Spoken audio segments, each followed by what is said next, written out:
Habaikiran bikinong pathai khubor Myntri ketenat Bording gejala Meghalaya iti Mondal. Ulaong baudan kejing Sngewkhia bagi patba kilamat kejing badwat ki kena pulih ke bayale ki eksamen ru kila syam jing na kejing Pynlip ke Bording Elektrik.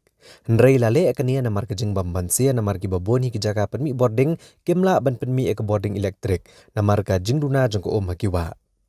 Ulaong manalor kania lanang tenrong syok-syok ekajeng bagi projek jong sarkar prengru kim syam lala ban penbiang ya kabha Bording Elektrik kabaga jela kadiban yo bat kajing khangi kini projek kala penlong ya kajela bandu bun ya kabha Bording.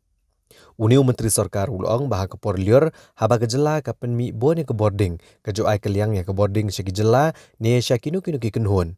Bat haba kejela kamat ekajeng duna ban penmi Bording pat ka syam biang ya kini ke Bording na kini ki bakal ai keliang. Hendrai mentah haba ki wei pat ki jaka kila sedang ban syam kim tre bat ai ke Bording namar bakejur pelat kejeng dawai ke Bording Elektrik bat ka Meghalaya Electricity Corporation Limited MEECL bat ke sarkar jela kidang trishtom banele banwenge kini kejing jong kejing duna Bording Elektrik ke jela. Ulaong sisian bag jenglong jengman kala bahabiang kumta kin penjun surno ki Kynta jong kejing Pynlip ke Bording ke jela.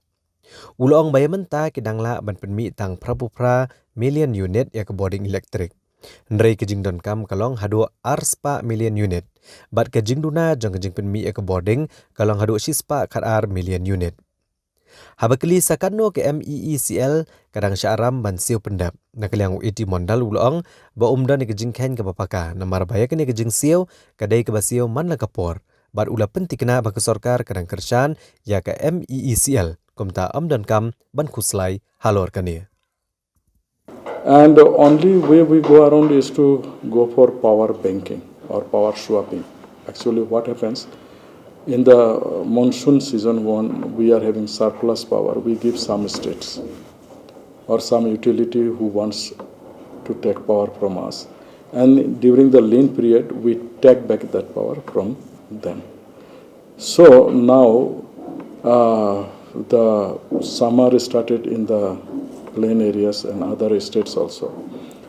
So the demand in the exchange is very high.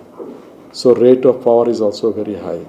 And these utilities we used to bank with us are no more want to bank at this juncture. So all this compounded the present positions. Definitely the government and also MECL is working round the clock to see that if any relief can be given to the consumers.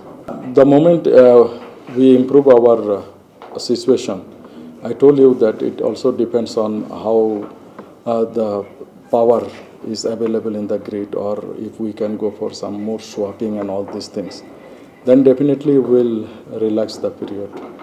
We are having our central share around 72 million units. Our state, we generate around 16 million units. So at present, we are having the availability of around 88 million units. And our requirement is 200 million units. So we are short by 112 million units. So this is the hardest fact that we are facing now.